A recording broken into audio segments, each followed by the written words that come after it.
영혼을 성장시키는 책 소개방 영성 책방 시간입니다. 오늘은 팀 켈러의 설교 책을 요약 정리해 드립니다.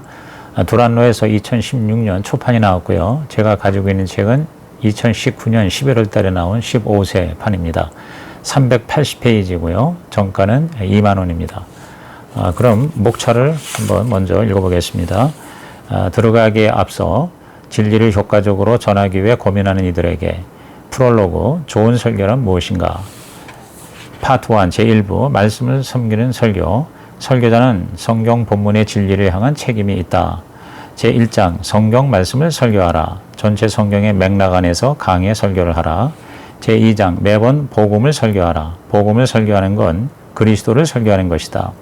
제3장, 모든 성경에서 그리스도를 설교하라. 본문에서 예수님을 발견하고 설교하는 6가지 실천법. 파트 2 제2부, 사람들에게 다가가는 설교. 설교자는 청중의 삶을 향한 책임이 있다. 제4장, 몸담고 있는 문화를 향해 그리스도를 설교하라.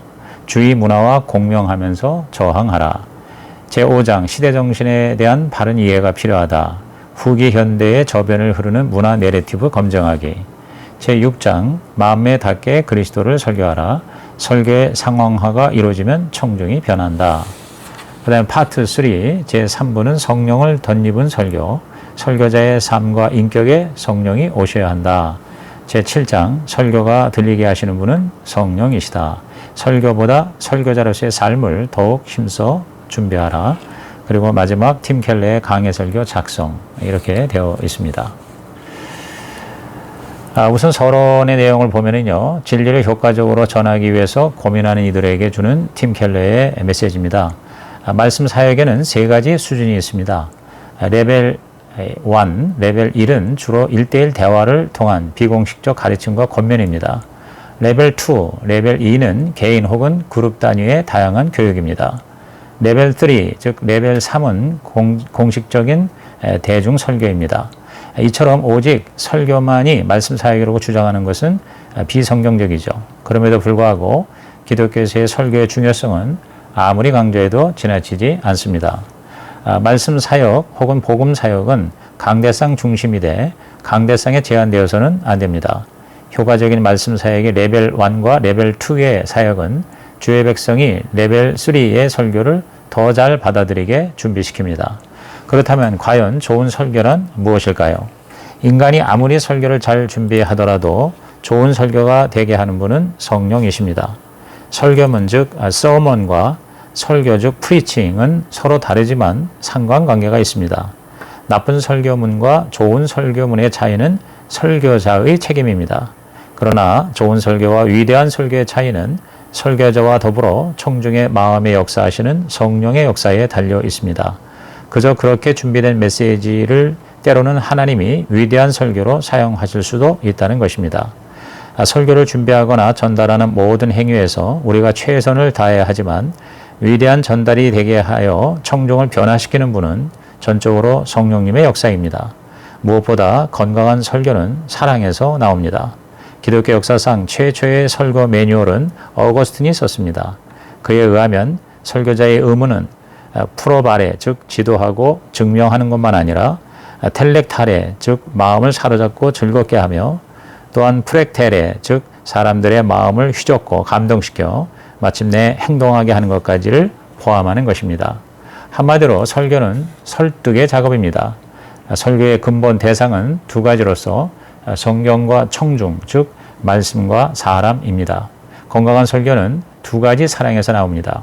하나님의 말씀을 향한 사랑과 사람들을 향한 사랑입니다. 양쪽 모두 사람들에게 하나님의 영광스러운 은혜를 보여주고픈 열망의 원천이죠. 오직 하나님께서 듣는 이의 마음을 여실 수 있지만 설교자도 진리를 정확하게 제시하고 듣는 이의 마음과 삶에 깊숙이 새겨지게 하기 위해서 많은 시간을 투자해야 합니다. 사도 바울은 말씀을 전할 때 오직 그리스도만 설교하겠다고 했습니다. 고린도전서 2장에서 그는 오직 그리스도와 십자가만 알기로 작정했고 사람의 지혜가 아닌 하나님의 능력과 성령의 나타나심에 의존하겠다고 했습니다. 바울의 중심 주제는 예수 그리스도였습니다. 그리스도는 성경 전체의 중심 주제입니다. 바울에게 그리스도는 모든 성경 본문을 이해하는 열쇠, 즉 좋은 설교의 첫 번째 요소였을 뿐만 아니라 말씀을 듣는 이의 마음과 삶에 설득력 있게 새기는 열쇠, 즉 좋은 설교의 두 번째 면모였습니다. 바울이 진정으로 원하는 것은 듣는 이의 마음 기초를 완전히 뜯어 고치는 것이었습니다. 이와 같은 설교자의 능력과 사명에 대해서 32페이지 인용을 한번 읽어보겠습니다. 이것이 기독 설교자의 능력이다. 또한 이것이 바로 단지 정보 전달이 아니라 삶을 변화시키는 설교를 전하는 길이다. 설교는 단지 그리스도에 대해 말하는 것이 아니라 그분을 보여주고 그분의 위대함을 증명하고 찬양과 경배를 받으시기에 합당한 분으로 그분을 계시하는 것이다. 우리가 그렇게 할 때 성령이 우리를 도우실 것이다. 그것이 세상에서 그분의 위대한 사명이기 때문이다. 바울은 듣는 이들의 내면 세계에만 관심을 가지지 않았습니다. 그는 당시의 세계관, 즉 문화 내러티브, 컬처럴 내러티브에도 탁월한 이해를 가졌습니다. 바울은 각 문화 내러티브를 분석하여 각 문화의 우상이었던 헬라인들의 지적인 오만과 유대인들의 행위에 기초한 의로움을 드러내었습니다. 그리하여 그들이 최고의 가치와 선함을 추구해온 방식이 사실은 죄악되고 자기 파괴적이었음을 일깨웠습니다. 기독교 설교자는 성경 메시지와 문화의 근본 신념들을 비교하고 대조함으로써 그들이 자신을 보다 정확히 이해하도록 도와주어야 합니다. 사람들에게 다가가기 위해 복음과 문화와 충돌하는 지점에서 도전함으로써 선을 향한 깊은 열망이 오직 그리스도 안에서만 채워질 수 있음을 보여주어야 합니다. 좋은 설교란 한마디로 하나님의 증거를 전하는 것, 하나님의 증거를 전하는 것입니다. 설교자의 의견이 아닌 성경 말씀을 설교하는 것입니다. 말씀을 강해함으로 회개를 일으키고 말씀을 적용함으로써 행동으로 나아가게 하는 것입니다. 어떻게 하면 성경의 진리를 사람들이 가장 잘 듣고 마음에 수용하여 삶이 변화되게 할 것인가에 초점을 맞춰야 합니다. 성경의 강의는 그리스도에게로 넘어가는 순간 설교가 됩니다. 설교에는 두 가지 과업이 있습니다. 설교를 통해 하나님의 진리의 말씀을 섬기고 사랑해야 하고 또 한편으로 우리 앞에 있는 사람들을 섬기고 사랑하는 것입니다. 말씀을 섬기고 사람을 섬기는 것, 이것이 바로 설교입니다. 성경, 특히 복음을 선명하게 설교함으로써 말씀을 섬기는 것입니다. 또한 문화와 마음을 향해 설교함으로써 사람들에게 다가가는 것입니다. 영어로 preach함으로 reach하는 것입니다. preach함으로 reach하는 것입니다. 설교자는 투명한 유리처럼 듣는 이들에게 복음으로 변화된 영혼을 보여줌으로써 청중의 마음에 나도 저렇게 되고 싶다는 거룩한 소망을 하나님의 임재 가운데 불러일으켜야 합니다. 성경 본문을 진실하게 설교하고 매 시간 복음을 설교하고 문화를 지혜롭게 다루고 사람들의 마음에 다가가고 이 땅에서 성령의 사역에 협력할 때 이러한 역사가 일어납니다. 이 모든 성경 본문에서 그리스도를 풍성하게 설교할 때 그 같은 일이 현실이 되는 것입니다. 제1부 말씀을 섬기는 설교. 설교자는 성경 본문의 진리를 향한 책임이 있다. 제1장은 성경 말씀을 설교하라. 전체 성경의 맥락 안에서 강해 설교를 하라. 베드로전서 4장 11절. 만일 누가 말하려면 하나님의 말씀을 하는 것 같이 하고 누가 봉사하려면 하나님이 공급하시는 힘으로 하는 것 같이 하라. 이는 범사에 예수 그리스도로 말미암아 하나님이 영광을 받으시게 하려 함이니 그에게 영광과 권능이 세세에 무궁하도록 있느니라. 아멘. 시편 119편 130절. 주의 말씀을 열면 빛이 비치어 우둔한 사람들을 깨닫게 하나이다. 윌리엄 퍼킨스는 개신교 최초의 설교학 매뉴얼인 설교의 기술과 목사의 소명, 설교의 기술과 목사의 소명이라는 책에서 그 완전성과 내적인 일관성 안에서 하나님의 말씀만을 설교해야 한다라고 했습니다. 그 완전성과 내적인 일관성 안에서 하나님의 말씀만을 설교해야 한다. 설교자는 성경의 전달자입니다. 성경이 하나님의 권위와 능력을 가지고 있다는 것을 믿는다면 우리 생각이 아니라 성경 자체의 통찰을 드러내야 합니다. 설교자는 하나님의 말씀을 설교하고 듣는 이들로 하여금 말씀 자체의 권위를 느끼도록 해야 하는 것입니다. 그렇게 하는 방법은 좋은 강해 설교를 하는 것입니다. 강해 설교가 교회의 대표적인 영적 식단이 되어야 하는 6가지 이유가 있습니다. 첫째, 강해 설교는 성경 전체가 진리라는 확신을 분명하게 표현하고 전달하는 최선의 방편입니다. 강해 설교는 성경이 하나님의 말씀이라는 확신을 가지게 합니다. 성경에서 하나님의 말씀은 하나님의 행위와 동일하다는 것을 강조합니다. 하나님의 말씀은 하나님의 행동이요 하나님의 능력 그 자체인 것입니다. 성경은 단지 정보가 아닙니다. 성경은 언어 형태로 된 하나님의 능력입니다. 설교가 세상에서 하나님의 역사하시는 주된 통로임을 믿는다면 확신을 가지고 성경 본문의 의미를 드러낼 수 있고 하나님의 성령이 듣는 이들의 삶 가운데 역사하실 것이라는 확고한 기대감을 품을 수 있게 됩니다. 팀 켈러는 성경 자체가 그의 연설 능력을 훨씬 뛰어넘어 사람들의 영적인 무관심과 방어막을 뚫고 들어가는 능력을 보여줌을 수없이 목격했다고 고백합니다. 강해 설교를 해야 하는 가장 큰 이유는 그것이 성경 전체를 하나님의 권위 있고 살아있고 활력 있는 말씀으로 믿는 우리 신념을 촉발시키고 표현하기 때문입니다. 둘째, 강해 설교는 영적 권위가 설교자의 의견이 아닌 하나님의 계시 안에 있음을 청중들이 알게 합니다. 확고하고 탄탄한 강해는 설교가 설교자의 관점이나 선입견의 산물이 아니라 권위 있는 본문에서 나왔음을 확실하게 합니다. 셋째, 강해 설교는 교회 공동체에 하나님께서 친히 아이전다, 즉 주제나 논제를 놓으시게 합니다. 다시 말해서 성경 본문이 우리가 무엇을 질문하고 대답해야 할 것인가를 정해 줍니다. 예를 들어 현대에는 스스로 자존감에 대해서 질문을 하고 대답을 기대하지만 성경에서는 인간의 근본적인 문제가 죄와 회개에 있음을 말해줍니다. 즉 자기의 중심성에서 벗어나게 합니다. 하나님의 말씀을 찬찬히 풀어주는 설교는 우리 생각을 변혁시켜서 우리가 성경에 들이댄 원래의 질문이 매우 부적절했음을 보게 하는 것입니다. 넷째, 강해 설교는 성경 본문이 설교자의 아이전다를 내려놓게 합니다. 즉 설교자가 개인적으로 좋아하는 주제만 설교하려는 유혹을 막아줍니다. 평소에 잘 다루지 않은 주제들, 현재 문화적 기초와 어울리지 않아서 피하려고 하는 내용들에 대한 하나님의 뜻을 선포할 수 있게 하는 것입니다. 다섯째로 강해 설교는 청중들 스스로 성경을 어떻게 읽고 그 의미를 발굴할 수 있는가에 대해서 가르쳐 줍니다. 강해 설교를 풍성하게 듣는 성도들은 갈수록 성경을 세심하게 읽고 연구하면서 자신이 읽는 본문이 성경 전체의 주제와 어떠한 상관관계를 가지고 있는지 알면서 영적으로 성장하게 됩니다. 마지막 여섯째, 강해 설교는 광범위한 주제를 접근할 수 있게 할 뿐만 아니라 성경의 주된 주제 하나를 더욱 선명하게 볼 수 있게 합니다. 강해 설교에서는 본문의 의미가 문맥 안에서 발견되게 합니다. 한 문장이 그 속해 있는 단락, 그 장, 그 권별 성경, 그리고 성경 전체와 어떻게 연결되어 있는지를 보게 합니다. 이 작업을 매주 하다 보면 성경의 중심 맥락을 발견하게 되는데 그것은 바로 예수 복음입니다. 매주 청중은 강해 설교를 통해서 설교자와 함께 그리스도의 은혜로운 구원을 더욱더 선명하게 이해하게 됩니다. 강해 설교는 그리스도의 구원의 실체를 사람들의 마음에 그 어떠한 대안보다 강하게 각인시킬 수가 있습니다. 이러한 여러 유익이 있음에도 불구하고 강해 설교의 위험 요소도 있습니다. 우리 사회는 유동성이 강해지고 있습니다. 인구 이동이 심하고 그 결과 교회 출석이 유동적이다 보면 성도들이 수시로 바뀌게 되죠. 그런 상황에서 강해 설교를 연속적으로 하게 되면 대다수의 사람들이 성경의 다양성의 일부만을 접하게 되는 결과를 초래할 수가 있습니다.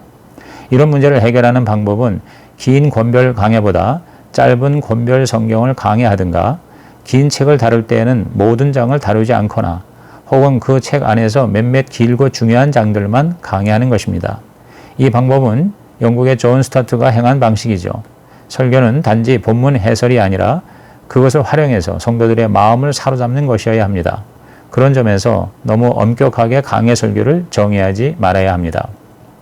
현대적인 강해 설교의 정의는 성경 본문의 중심 사상이 설교의 중심 사상이 되는 설교, 성경 본문의 중심 사상이 설교의 중심 사상이 되는 설교라고 할 수 있습니다. 설교자는 이 큰 주제를 중심으로 설교를 준비하고 시행하는 것입니다. 성경의 풍성함은 그 안에 늘 새로운 발견과 깨달음을 가져다 줍니다. 강해 설교자는 성경의 전체의 중심 주제와 다양한 풍성함을 잘 조화시켜서 하나님의 뜻을 드러내야 합니다.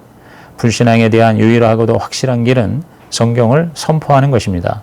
성경을 있는 그대로 가장 선명하고 생생하게 사람들 앞에 노출시키는 데에 힘을 쏟는 것이 설교, 특히 강해 설교의 진정한 가치입니다.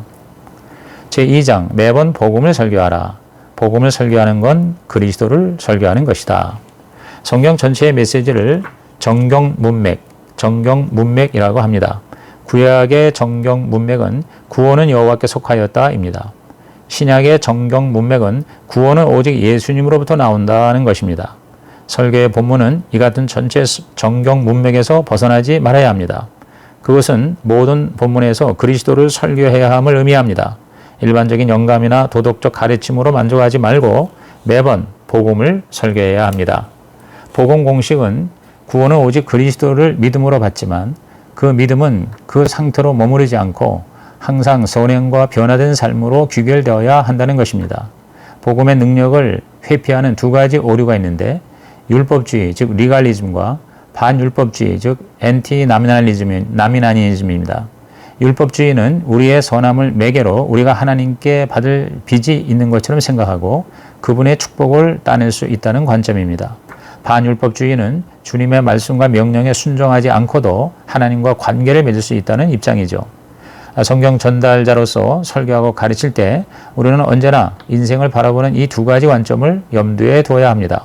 다시 말해서 율법과 복음의 진정한 관계성을 알아야 합니다. 율법은 우리에게 복음의 필요성을 보여주고 우리가 믿음으로 하나님의 구원을 품은 후에는 우리를 구원하신 분을 닮아가는 길을 알게 하고 그렇게 되도록 도와주며 자라게 하는 매개가 됩니다. 복음은 하나님의 명령에 대한 순종을 구원을 쟁취하는 율법주의적 수단에서 이미 받은 구원에 대한 사랑의 반응으로 변혁시킵니다. 하나님의 율법에 대한 순종은 복음의 은혜에서 흘러나오는 것으로 스스로 무한 비용을 감당하시고 우리를 구원하신 분을 알고 닮아가며 기뻐하고 사랑하는 통로가 됩니다. 율법과 복음은 둘 다 모두 하나님의 은혜의 발로입니다. 율법주의나 반율법주의나 모두 오직 그리스도의 복음으로만 치유될 수 있습니다. 예수님의 삶과 죽음 안에서 하나님의 의로운 율법을 완성하신 예수 그리스도 안에서 하나님의 값비싼 사랑을 높이고 붙잡아야 합니다. 성경은 예수 그리스도 안에서 절정에 이르는 하나의 단일한 이야기, 즉 복음 스토리입니다.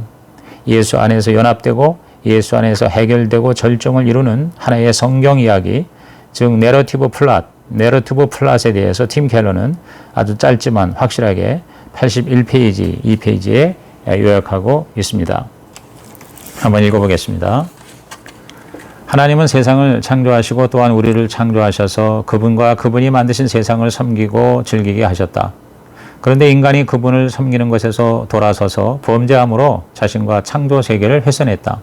그럼에도 불구하고 하나님은 그것이 그분의 전적인 권리였는데도 그들을 버리지 않으시고 오히려 그들을 구원하겠다고 약속하셨다. 비록 그들이 죄책과 저주 아래 있고 마음과 성품이 만성적인 손상 가운데 있었지만 말이다.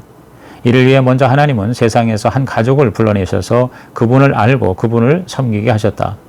그리고 나서 그 가족을 하나의 나라로 키우셨고 그들과 결속되는 인격적인 언약 관계로 들어가셨다. 그리고 그들의 삶을 인도할 율법을 그들에게 주셨다.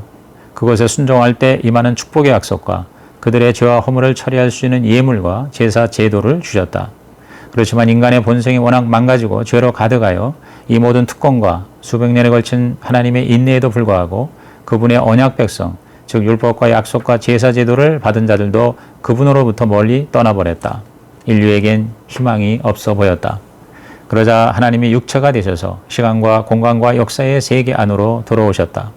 예수님은 완전한 삶을 사셨지만 십자가로 나아가셔서 죽으셨다.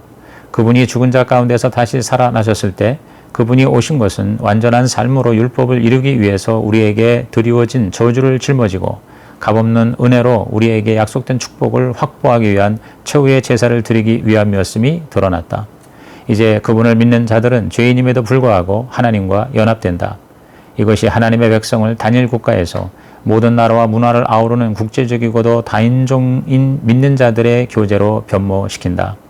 이제 우리는 예수님과 이웃을 섬기면서 그분이 다시 오셔서 죽음과 모든 고통을 몰아내고 창조 세계를 새롭게 하시리라는 희망으로 그분을 기다린다. 거듭 말하지만 설교자에게는 두 가지 책임, 즉 성경 진리를 향해 가진 책임과 듣는 이들의 영적인 필요에 대한 책임이 있습니다. 그 책임을 이루는 길은 매번 그리스도를 설교하는 것입니다. 성경을 읽는 데는 단 두 가지 길이 있습니다. 그것은 근본적으로 나에 관한 것인가? 아니면 근본적으로 예수님에 관한 것인가? 다른 말로 근본적으로 내가 해야 할 일에 관한 것인가? 아니면 근본적으로 그분이 행하신 일인가에 관한 것입니다. 율법주의는 두려움이 근원이 되고 반율법주의는 자부심이 근원이 되는 태도입니다. 이 모든 것은 결국 자기를 위한 자기중심주의입니다. 두 가지 모두 자력구원 전략에 해당됩니다. 예수님의 복음은 이 두 가지 모두에 도전합니다. 도덕주의의 양극단에서 자유하는 길은 복음에 집중하는 것입니다. 우리가 너무나 큰 사랑 가운데 있기에 우리가 잘못을 저지를 때에도 좌절할 필요가 없고 너무나 죄에 젖어 있기에 간혹 옳은 일을 행할 때조차도 으쓱할 권리가 없는, 즉 그리스도 안에서 사랑받는 죄인, 그리스도 안에서 사랑받는 죄인이라는 복음을 새겨주는 것입니다. 이것은 우리가 매번 그리스도와 복음을 설교해야 하는 충분한 이유가 되는 것입니다. 팀 켈러는 설교자가 늘 경계해야 하는 함정에 대해서 몇 가지를 경고합니다. 첫째는 복음을 설교하지 않은 채 본문을 설교하는 것입니다. 복음을 설교하는 것은 그리스도와 그분의 구원 사역과 은혜를 설교하는 것입니다. 둘째는 사실상 본문을 설교하지 않은 채 그리스도를 설교하는 것입니다. 어떤 본문을 설교할 때 너무 빨리 그리스도께 나아가는 바람에 그 본문의 특정한 메시지를 포기하게 됩니다. 우리는 균형을 유지해야 합니다. 본문을 설교하지 않은 채 급하게 그리스도를 설교하는 일이 없도록 주의해야 합니다. 반대로 그리스도를 설교하지 않은 채 본문만 설교하지도 말아야 합니다. 설교란 그 안에 그리스도의 향취가 나지 않으면 아무런 유익도 끼칠 수가 없습니다. 성경의 한 본문을 어느 지역의 동네라고 할 때 먼저 그 중심도로를 찾아야 합니다. 간선도로가 많아도 항상 중심도로를 벗어나지 말아야 합니다. 모든 중심도로에는 그 동네에서 수도 서울로 연결되는 길이 있습니다. 중심도로가 수도로 통하는 길과 어떻게 연결되는지를 찾아야 합니다. 그 수도로 통하는 길이 바로 예수 그리스도이십니다. 모든 본문의 중심도로가 예수님께로 연결되는 방식으로 설교해야 하는 것입니다. 항상 온전함을 잃지 않은 채 각 본문의 중심 메시지로부터 그리스도를 설교할 수 있는 어떤 길이 있습니다. 설교가 끝나기 전에 바로 그 길을 가리키고 바로 그 길을 여행할 수 있어야 하는 것입니다. 제3장은 모든 성경에서 그리스도를 설교하라. 본문에서 예수님을 발견하고 설교하는 6가지 실천법. 마태복음 17장 8절, 제자들이 눈을 들고 보매 오직 예수 외에는 아무도 보이지 아니하더라. 매번 복음을 설교하는 열쇠는 매번 그리스도를 설교하는 것입니다. 그렇게 하는 열쇠는 특정 본문이 전체 성경의 문맥 안으로 어떻게 맞아 들어가는지, 성경의 거대한 내러티브의 흐름 안에 하나의 장으로서 어떻게 참여하는지를 찾아내는 것입니다. 다시 말해 하나님이 어떻게 그분의 아들 예수 그리스도 안에 있는 값없는 은혜의 구원으로 우리를 구원하시고 세상을 새롭게 하시는지 찾는 것입니다. 이를 위한 구체적인 방법을 팀 켈러는 현장 목회자로서 또 설교자로서 6가지 실천법으로 소개하고 있습니다. 첫째, 성경의 모든 장르, 모든 부분에서 그리스도를 설교하기입니다. 우선 구약의 모든 말씀은 그리스도를 향하고 있고 그분이 누구이신지를 알려줍니다. 구약의 언약은 조건적인가 아니면 무조건적인가의 긴장이 있는데 그 해결자가 바로 예수님이십니다. 예수님이 오셔서 언약의 조건을 성취하셨고 그래서 하나님은 우리를 무조건적으로 사랑하실 수 있었습니다. 동일한 긴장은 신약에도 마찬가지입니다. 예수님은 왕이시면서 동시에 종으로서 새 언약의 주인공이 되셨습니다. 둘째, 성경의 모든 주제로 그리스도를 설교하기입니다. 성경의 각 주제들은 그리스도 안에서 이해될 수 있습니다. 왕국이라는 주제에서 우리의 참된 왕을 따르고 섬기도록 지음받았습니다. 언약이라는 주제에서 우리는 하나님과의 관계를 위해 지음받았습니다. 집과 추방이라는 주제에서 세상 즉 에덴 동산은 우리의 집으로 지음받았으나 죄로 추방되었습니다. 그러나 철저하게 추방당하신 그리스도로 인해 다시 집으로 돌아갑니다. 하나님의 임재와 예배라는 주제에서 우리는 그리스도와의 교제를 통해 하나님을 만날 수 있습니다. 쉼과 안식이라는 주제에서 우리는 그리스도를 통하여 진정한 쉼을 얻고 하나님의 무조건적인 용납을 받을 수 있습니다. 공의와 심판이라는 주제에서 우리는 심판을 당한 심판자이신 그리스도에 의해 정의를 경험합니다. 의로움과 벌거벗음의 주제에서 우리는 예수님의 십자가 수치로 인해 의의 겉옷을 입을 수 있습니다. 셋째, 성경의 모든 주요 인물로 그리스도를 설교하기입니다. 성경의 모든 리더는 우리를 불러내어 하나님을 위한 백성으로 만들어 가시는 궁극적 리더이신 그리스도를 가리킵니다. 예수님은 모든 사사가 가리키는 사사요, 모든 선지자가 가리키는 선지자요, 모든 제사장이 가리키는 제사장이요, 모든 왕들의 왕이십니다. 예수님은 진정한 아담, 진정한 아벨, 진정한 아브라함, 진정한 이삭, 진정한 야곱, 진정한 요셉, 진정한 모세, 진정한 욥, 진정한 다윗, 진정한 에스더, 진정한 요나이십니다.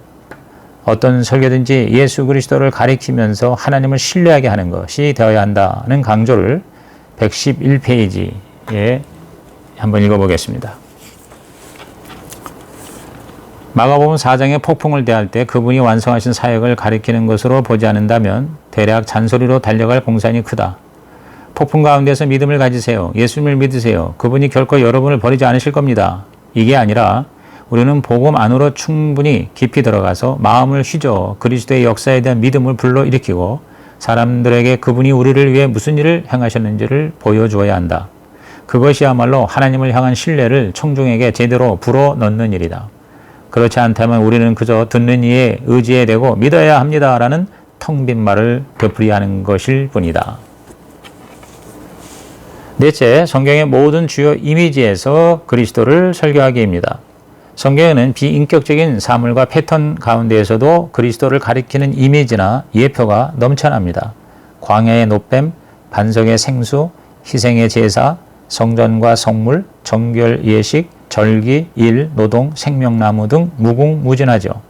예수님은 저주의 상징인 십자가를 우리를 위한 생명나무로 바꾸셨습니다. 자신에게 무한한 대가를 안기시면서 말입니다. 다섯째, 모든 구원 이야기에서 그리스도를 설교하기입니다. 은혜의 사건은 그리스도의 사역으로 나가게 하는 길입니다. 예를 들어 출애굽과 율법과의 관계를 설교할 때 먼저 백성을 구출하시고 그 후에 율법을 주신 것에 주목해야 합니다. 우리는 율법에 의해 구원받는 게 아니라 율법을 향해 구원받는 것입니다. 율법에 의한 구원이 아니라 그리스도를 믿음으로 얻는 구원입니다. 다윗과 골리앗의 이야기에서는 예수님이 궁극적인 거인, 즉 죄와 죽음을 상대하면서 단순한 위험 감수가 아니라 생명의 값을 치르신 것을 설교할 수가 있습니다. 예수님은 그분의 연약함으로 승리하셨고 이제 그분의 승리가 우리에게 전가되어 우리의 승리가 되는 것입니다. 여섯째, 본능을 통해 그리스도를 설교하기입니다. 많은 경우 성경 본문에서 그리스도에 이르는 연결선은 정형화된 방법으로 조직되기보다 직관으로 가장 잘 감지가 됩니다. 뛰어난 성경 설교자의 탁월성은 본능으로 나옵니다. 모든 이야기의 모든 맥락, 모든 주제의 절정이 그리스도이시라면 성경을 볼 때마다 본능적으로 그리스도에 관한 것을 보게 됩니다. 어떤 것이라도 무조건 그리스도에 대해 생각하게 되는 것입니다. 첩의 토막살의 사건이 기록된 사사기의 마지막 끔찍한 이야기도 심지어 산상수훈의 팔복 메시지에서도 십자가의 예수를 보게 됩니다.